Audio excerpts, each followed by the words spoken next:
So if this last year has taught me anything, it's that, you know, if you love what you do and you're willing to put the effort in, which you will be because you love it, then you can do whatever you want.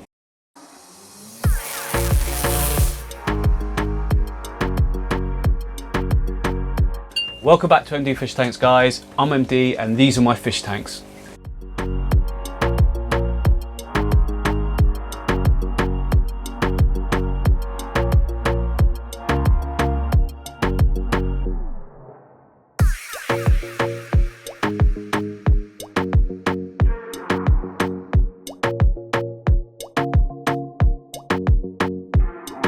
Well guys, I've been literally inundated with a message asking me to ramble on about how I got into all of this. So yeah, I'll start at the beginning, which was like about a year and a half ago. I had a turtle tank and I had two big turtles. They started fighting. I had to split them up.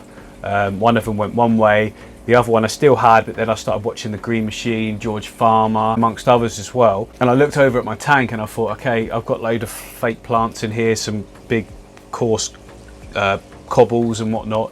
Oh, I want to do that. So I had to make the decision to rehome my turtle, which I did do. And then I got the tank, the discus tank that you see now, that was my turtle home. So, you know, I've got this empty tank and I'm thinking, well, what can I do with it? And at the time, what did I do first? Oh, I wasn't really trusting my ability in real plants at the time. So I actually did like a fake plantscape with a load of stones I found on a building site. Just some normal sand as well. It didn't look too bad actually, apart from the, well, if I looked at it now I'd think it looked bad, but at the time I thought it looked good and everyone at my workplace at the time said it looked really good. So I did that, and then obviously the natural progression after that would be a planted tank, and I got a blood parrot and a load of plants. Neither of them were in there very long. I took the blood parrot back because it was killing all the other small fish, or eating them, obviously that's what would happen, but I didn't know any better. I didn't know what I was doing, and to be fair, the store owner shouldn't really have sold me it, but they took it back, gave me my money back, which is all good. So my own fault really, not researching. But let's take it back for just a second. So, you know, why did I even start making videos in the first place? Well, it all happened when I wanted to film something to show someone on WhatsApp, and I filmed my discus tank at the time, and I noticed that it was a little bit in it that wasn't very good, so I just googled how can I cut up like a video, and it popped up with InShot, which was is an editing software for your phone, and I chopped it up a little bit with that to like the good parts of the video weren't shaky and blurred and out of focus, which is the same as blurred. So once I realized you could actually do that with your phone, I thought, well, why?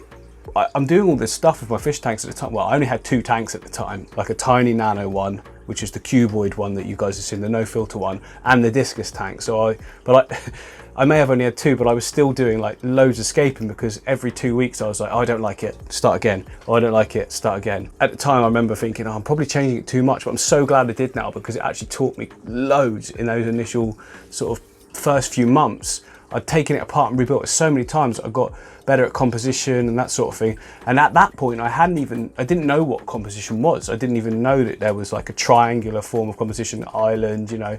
I didn't know these things. I just kind of did them, and I felt like it looked good, which is obviously my eye seeing the composition, and that's how the golden ratio is determined, is because our eyes like to see certain things, and I clicked onto that quite quickly. So yeah, I'm producing these videos anyway, and I was uploading to YouTube. I think I did about 5 videos. Nothing really happened. I think they had about like 4 or 5 views, and all of those were me repeating the video each time.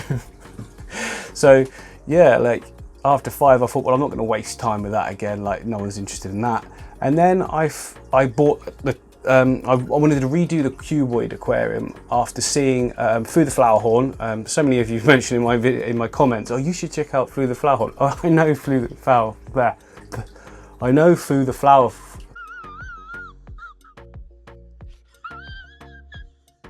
I'll give up. I know Foo. Of course you do. Like all of us know Foo. Like he's brilliant. Like he started that sort of.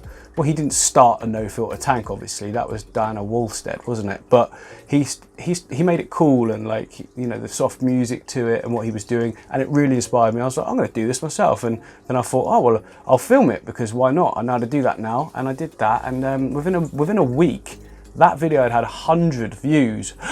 Oh my god! And at the time I was like, wow, 100 views. Oh, people are interested in what I'm doing. So I thought, that's it, right. Every time I do escape now, I'm gonna at least film it in a time lapse or something like that, and then maybe show it at the end as like a cinematic. I didn't know that's what that was called then, but like, you know, like a slow-mos and just like overall view of the tank. So I started to do that, and lo and behold, none of those videos did as well as the no filter cuboid did. So I've always been deliberately conscious of paying attention to what is and isn't working in my videos, and not being scared to change it just like that. So if that didn't work, doesn't matter, we'll try something else. Don't be disheartened by it. People like what they like. Like, if it's a good video, it will do well. It's as simple as that. So I noticed that you guys were liking my no filter tanks, so I started doing more no filter stuff. For some reason I got a little bit sort of stuck for a while, because I was thinking that's all I could do, because the videos I didn't do that weren't no filter didn't do very well. But it turns out it was just rubbish videos. But you know, so since then I've moved on to more and more stuff that's got filters in, a bit more high tech here and there, and the aquariums like the one you see behind me. Pancho, where are you? Ah, there you go. Here they are. He is, she is, I'm not even sure yet.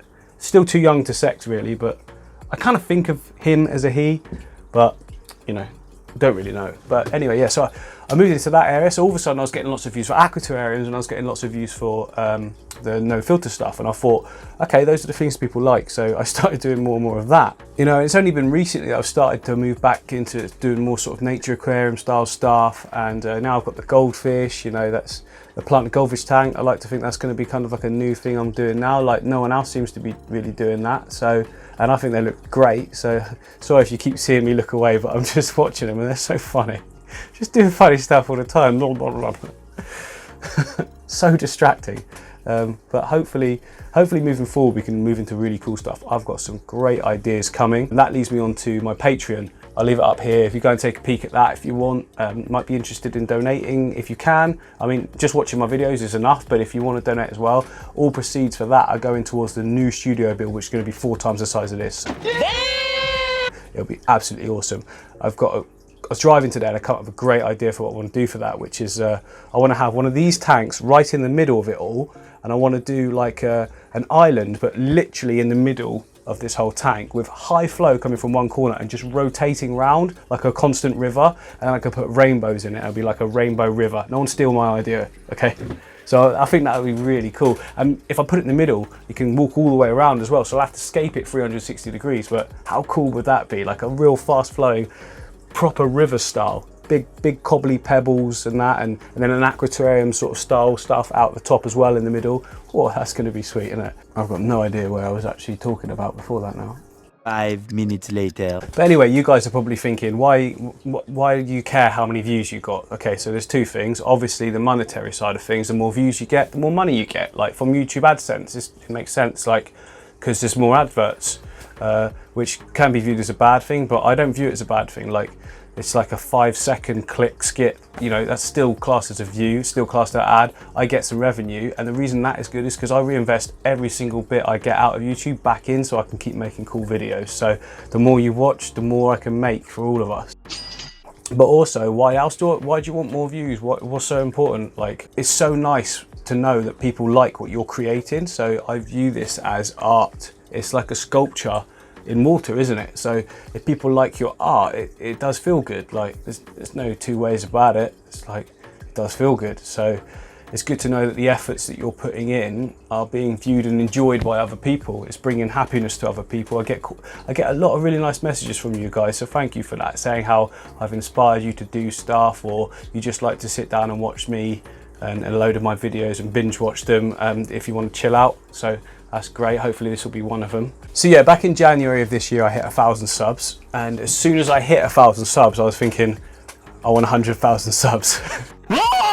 Jesus Christ! I kind of believed it, but didn't believe it. Do you know what I mean? I knew it was possible. Other people do it, so of course it's possible. I did not think it'd be happening at the pace it is happening, but I'm glad it is. And also now I'm thinking, you know, like, it's more than achievable. I'm producing more and more content deliberately because I want to get there quicker. Well, actually, no, that's not completely true. There's 2 reasons why I'm producing more and more content. One is because I want to get there quicker, because why wouldn't you want to? It's a great sort of, I'm gonna say landmark. It's not a landmark, is it? No! benchmark. You know, like it's 100,000 subscribers, you know, it's got impact, doesn't it, when you say it, plus you get that cool little silver play button. I really want that.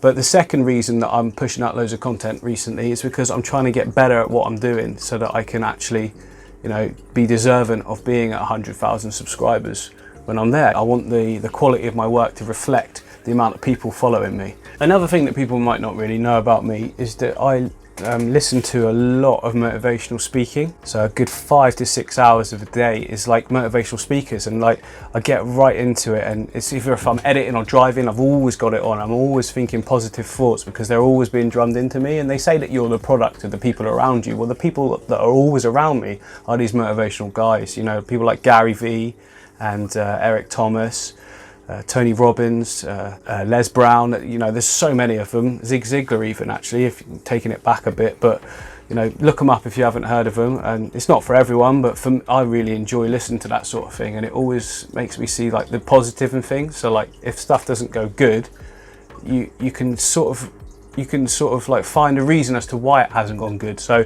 maybe that didn't work because something else is happening later on, or maybe that pushed you to do something different that did work. So it's just a way of always looking at things in a positive light, but not so much that you're walking around like, hey, all the time, because that's just like, that's not real, is it? But you know, it also, it gives me the drive to, you know, put in the work, because I have to put in work for this to actually work, because I've got a full-time job, and I've got 3 kids under 5. I've got a wife, you know, all these things require attention. So basically the motivational speaking has allowed me to develop my skills to be able to work extra, you know, to put in that extra, because I don't sit down, I don't watch telly, I don't watch films. Don't get me wrong, I love films, I love gaming, but if I was to do films and gaming, I wouldn't be able to do this. So it's like, how much do you want something?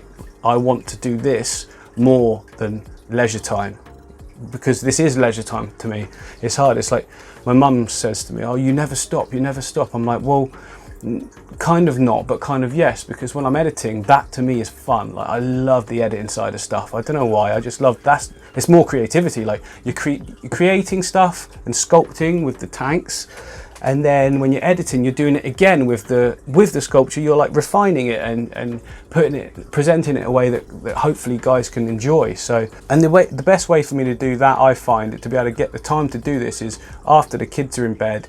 My wife likes to sit down and watch like soaps or whatever, and sometimes she does some of her own work as well, which, you know, me doing work has rubbed off on all the other areas of the family as well. So I sit down at about 9 o'clock, and I'll probably just work, either film and edit that night until 1, 2 in the morning, or just edit if I've filmed the day before, ready to get the video out for you guys. It's not that sounds crazy, doesn't it? Like, oh, you do a full day's work and then you work until 1, 2 in the morning. Well, what time must you get up? Well, I still get up at like 5 or 6. So I think what I've done is I've trained my body now to know that I'm not getting 8 hours sleep. It's just, I don't need 8 hours sleep. I think as soon as I hit the pillow, like I'm normally falling asleep as I'm typing. So I'll be like typing, well, I'm not typing, but you know, like shortcuts and whatnot on the keyboard to edit. And I can feel my eyes going and go, oh, I can't concentrate anymore. And that's the sign, okay, you're ready for bed. Because as soon as my head touches the pillow, then out like a light, I'm fully asleep, fully in a deep sleep. So I'm recovering straight away. There's none of that sort of slow build up that you tend to get in sleep patterns. I think mine's just straight asleep. Wife can't wake me. Someone could come and rob the house. I wouldn't be able to stop them. Please don't do that. So yeah, and then and I normally wake up just before my alarm, which is 5 o'clock. If I sleep in till like 6:30, I'm so angry at myself because I feel like I wasted so much time. I hate sleeping. It's like, it's such a pain now that you have to sleep, do have to rest. You might find you need more rest than me. Some maybe less. Like I think it's age dependent, really. Like if the younger you are, you tend to need more rest, I guess. Maybe teenagers are just lazy, but there must be something in it, you know. Surely when you're growing that fast, you do need more rest. But hang on, I've just seen a buried shrimp I want to have a little look at. Looking good. Seriously, what the f are you doing? So yeah, so that's how I'm able to do a full-time job and do all these videos as well, because you know they take a long time. I'm getting much better at it nowadays, so I can produce a video in far less time than it used to take me. It used to take me about 18 hours to do one 5-6 minute video because I was so slow. But that's how it works, isn't it? the more you do something, the better you get at it. And that applies to absolutely everything, not just what I'm doing here. Like, if there's something that you want to do in life, but you kind of keep thinking, oh, I don't have this, I don't have that, get this, get that, get the stuff you need. You can learn the stuff you need because everything's free now and available to you on the internet. You can Google whatever it is. It's like, a lot of people ask me questions that I'm thinking it'll be quicker to Google the answer than to have actually typed it to ask me the question. You know what I mean? Like, you know, I like replying to all your comments, but like some of the stuff like, what fish can I put in this tank? And it's like, it's your tank, it's your fish. Like, I don't know. I mean, I could suggest, I guess, but it's kind of irrelevant, like what I want to put in there, really. So yeah, so that's how I do what I'm doing currently, and that's how I managed to do it. I mean, what I would hopefully want to do in the future is do this full time. I mean, that's going to be the dream, isn't it? Like, be a full-time YouTuber. That would be just crazy. But you know, I can see it happening, and I hope it does happen. I'm going to work my hardest to know that I gave it everything to try and get that to happen, because I don't want to live with any regret. That's the worst thing you want, isn't it? Knowing that you had the opportunity to do something, but you didn't push hard enough because you wanted more sleep, or you wanted to watch Netflix or play games, like, which both things I love doing, but I don't love them as much as what I'm doing right now. So where are we going next then? So probably a good opportunity to tell you guys about my Patreon, which I'll put a link to up here. If you go and take a peek, it's basically any money I can generate from that is going straight into the funding for the new studio, which is 4 times as big as this one. I'm going to have so many different things going on in there. It's going to be absolutely insane to be able to just do more. I want to have about 3 of these big tanks. I'm going to have 3 of the 80 centimeter tanks, and about 4 or 5 of the 60 centimeters, and a whole rack of nanos. And how cool is that going to be? But that's coming next year. When the weather gets a bit better, and also when my wife, we've got a big party going on at Christmas here with a lot of the family coming, so the wife doesn't want all these tanks in the house whilst I build the new one, which has to be the case. I have to do it that way, but I'll empty most of them, so we'll be starting again, so we'll have so much new content to create for you guys. But yeah, that's going to be really cool. So that's basically the road. What we're on to now is the 100k, so that's the next target. Like, 50k was kind of a target, but not, because I've always had my eyes thinking I want to get 100k, because I just think that'll be absolutely brilliant. So yeah, hopefully you guys will support me. If you've watched this up to this point, then I guess you're enjoying the video, and if you're not subscribed, please do. I've got so much more stuff coming up, guys. Lots of ideas. I'm thinking of new ideas all the time, and like nowadays I'll just do it, like, and then we'll build it as we go. Coming up soon, I've got something called the cave, which is going to be a really cool cavescape. For some of those blind tetras. I don't know if you've seen those, but that's coming up. That's going to be brilliant. I'm doing the new blackwater scape in the no filter nature aquarium behind you right at the moment. So that, again, that's going to be cool. I'm going to do something really good with that. A nice clean blackwater scape. That does make sense. Clean look, but blackwater is what I'm planning on. That might change, who knows? But yeah, hopefully you guys will subscribe and get the notification bell dinged so that you can actually watch it, blah, blah, blah, blah, blah. Hopefully you've enjoyed this video as well, and I'm going to see you guys soon.